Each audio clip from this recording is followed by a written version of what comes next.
आनी होड्यांतलो बाल सोंपतना जेजू एक व्हडली उपरोन जिखली आनी गवळी नासलेल्या शेळ्या पोळी आसली देखून काळजान तावन तांचे ताका चुरचुरे दिसले आनी सोबार वस्तू तो तांकां शिकोवंक लागलो.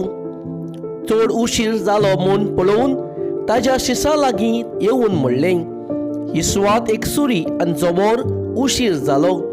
भोंवतणीच्या मोळ्यांनी आनी ग्रामांनी वचून आपणाक जेवणखाण विकतें घेवचे खातीर तांकां धाड. आनी परतीपालोवन ताणें तांकां सांगलें, तुमीच तांकां जेवंक दियात. आनी ताणें म्हणलें, तर वचून 200 दिनाराचे उंडे विकते घेवन आनी तांकां खावंक दिवचें कितें. आनी ताणें तांकां विचारलें, तुमचे कडेन कितले उंडे आसात, वचून पळयात. आनी चवकशी करून ताणें सांगलें, 5 उंडे आनी 2 मासल्यो.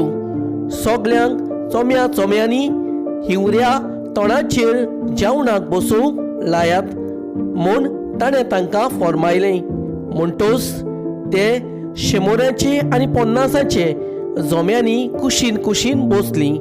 तेन्ना ताणें 5 उंडे आनी 2 मासल्यो हातांत घेवन आनी स्वर्गार दोळे उबारून देवाक दिनवासलो. मागीर उंडे मोडले आनी ते लोकांक वांटूंक तो ते शिसां कडेन दीत आसलो. तशेंच 2 मासल्यो ताणें सगल्यांक वांटल्यो. सगळीं जेवलीं आनी दादोशीं जालीं. उंड्याचे आनी मासल्यांचे उरलेले कुडके तुकडे एकठांय करून तांणी 12 पाटल्यो भरल्यो. उंडे कायलेले दादलेच 5000 आसले.